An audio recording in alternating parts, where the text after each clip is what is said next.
अस्सलाम वालेकुम नाजरीन, मैं हूं एहतशाम गिलानी और मैं आपको अपने इस चैनल उर्दू स्टैक में खुशामदीद कहता हूं और मैं उम्मीद करता हूं कि आप खैरियत से होंगे।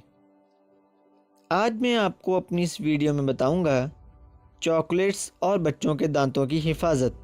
मेरे इस चैनल उर्दू स्टैक को सब्सक्राइब करने का शुक्रिया। और अगर आपने अब तक मेरे इस चैनल उर्दू स्टैक को सब्सक्राइब नहीं किया तो इसको अभी सब्सक्राइब करें और हमारी हर रोज़ नई और मालूमाती वीडियो हासिल करें।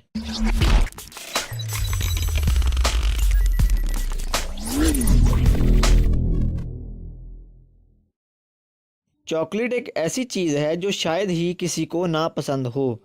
बच्चे, जवान, बूढ़े, खवा वो किसी भी सन्नफ़ से ताल्लुक़ रखते हों, चॉकलेट सबको पसंद होती हैं। इसके अलावा आइसक्रीम, सॉफ़्ट ड्रिंक्स और फ़ास्ट फूड भी हमारी तेज़ रफ्तार ज़िंदगी का हिस्सा बन गए हैं। ये चीज़ें जायके में तो लजीज होती हैं, लेकिन इनके नज़र असरात से इनकार नहीं किया जा सकता। बच्चे ख़ास तौर पर इन सब अशिया के शौकीन होते हैं। इन चीज़ों का इस्तेमाल एकदम तो तर्क नहीं किया जा सकता, लेकिन ये ज़रूर कहा जा सकता है कि इनके इस्तेमाल में माकूल हद तक कमी की जा सकती है। छोटे बच्चों के दांतों को सबसे ज़्यादा नुकसान चॉकलेट से पहुंचता है। सिडनी के डेंटिस्ट और ओरल बी के नुमाइंदे डॉक्टर क्रिस हो का कहना है कि चीनी का ज़्यादा इस्तेमाल दांतों में कीड़ा लगने की सबसे औलैन वजह है। इन्होंने कहा है कि मुंह में मौजूद बैक्टीरिया की वजह से चीनी तेज़ाब में भी तब्दील हो जाती है। जब ये तेज़ाब बाकी मांदा खानों और लाभधन के साथ मिलता है तो प्लाक की शक्ल इख्तियार कर लेता है, जो कि एनिमल पर हमलावर होते हैं, दांतों को कमज़ोर कर देता है और दांतों में कीड़ा लगने का बाइस बनता है। बच्चों के दांतों को कीड़ा लगने से महफूज रखने के लिए इस बात को यकीनी बनाएं कि आपके बच्चे दिन में 2 बार पूरे 2 मिनट दांतों को अच्छी तरह ब्रश करें और चीनी के इस्तेमाल को कम करें। इस सिलसिले में पहला काम ये करें कि रोज़ाना और आम हालात की बजाय ख़ास मौके पर चॉकलेट्स दें। इसके अलावा इस बात का ख्याल रखें कि चॉकलेट और कैंडी खाने के बाद बच्चा ठीक से मुंह धो रहा है या ठीक तरह से ब्रश करके दांतों को साफ़ कर रहा है या नहीं।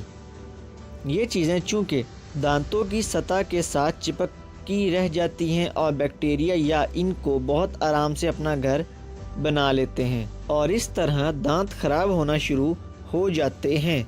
बच्चों को समझाना चूँकि ज़रा मुश्किल काम है और चॉकलेट से दूरी बच्चों के लिए एक तकलीफ़ दे बात है, इसलिए तमाम अवामिल इनको दुरुस्त अंदाज में समझाएं। अगर बच्चे की दांत में तकलीफ़ है तो डेंटिस्ट के पास ले जाएं और इसको बताएं कि ये तकलीफ़ इसको क्यों हुई। जैसा कि हम सब जानते हैं कि चॉकलेट बच्चे, बूढ़े, जवान हर कोई खाना पसंद करता है, लेकिन इसके खाने से दांतों में मैल या दांत खराब होना शुरू हो जाते हैं। अगर दांतों में मैल रहने लग पड़े और वो निकल ना सके तो ये भी हमारे लिए बहुत बड़ी परेशानी का मौजब बनता है। कभी कभी ये दांतों की मैल पीलापन बन जाती है। क्या आप अपने दांतों के पीलेपन से परेशान हैं? चले आए आपको एक टोटका बताते हैं जो कि आपके दांतों को फ़ौरन सफ़ेद और चमकदार बना देगा। सफ़ेद दांतों की चमक से अपनी मुस्कुराहट को जगमगाना किसकी ख्वाहिश नहीं होती और लातादाद अफराद इस मकसद के लिए हज़ारों रुपए डेंटिस्ट को देकर इनकी सफाई भी करवाते हैं। मगर क्या आप इस फौरी काम करने वाले घरेलू नुस्खे को आजमाना पसंद करेंगे? दर हकीकत मोतियों जैसे चमकते दांत आज के दौर में खूबसूरती के मामूलात में ऐसे शामिल हो चुके हैं जैसे बालों को रंगवाना वगैरह। मगर अच्छी बात यह है कि अपनी मुस्कुराहट को जगमगाने के लिए आपको बहुत ज़्यादा खर्चा ना करना पड़े, बल्कि किसी किस्म के खर्चे की ज़रूरत नहीं। जी हाँ, अगर सेब खाने की आदत दांतों को चाय या कॉफ़ी के दागों से बचाती है, बल्कि आपके दांतों को चमकाने का सस्ता तरीन और कुदरती तरीका साबित होती है। दर हकीकत सेब खाने की आदत ना सिर्फ डॉक्टरों को दूर रख सकती है बल्कि डेंटिस्ट से भी महफूज रखती है। जब आप सेब खाते हैं तो आप इसका छिलका किसी रेगमाल की तरह कुदरती टूथब्रश का काम करता है। सेब का छिलका फाइबर से भरपूर होता है जो कि दांतों पर रेगमाल की तरह काम करके दांतों पर जमे प्लाक और दागों को साफ करता है। सेब में एसिड और मिठास होती है मगर इसके फ़वाइद नुकसान से ज़्यादा होते हैं। बस इस फल को खाने के बाद पानी से कुलियाँ करने से ग्रेज़ कर लें। ताहम सेब के छिलकों से दांतों में पैदा की जाने वाली सफ़ेदी तादेर बरकरार नहीं रहती। ताहम इससे कोई नुकसान भी नहीं बल्कि ये दाग धब्बों को साफ कर देता है। तो नाज़रीन, ये थी मेरी आज की वीडियो।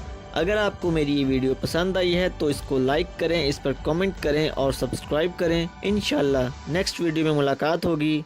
तब तक के लिए अपना ख्याल रखिएगा। अल्लाह हाफिज़।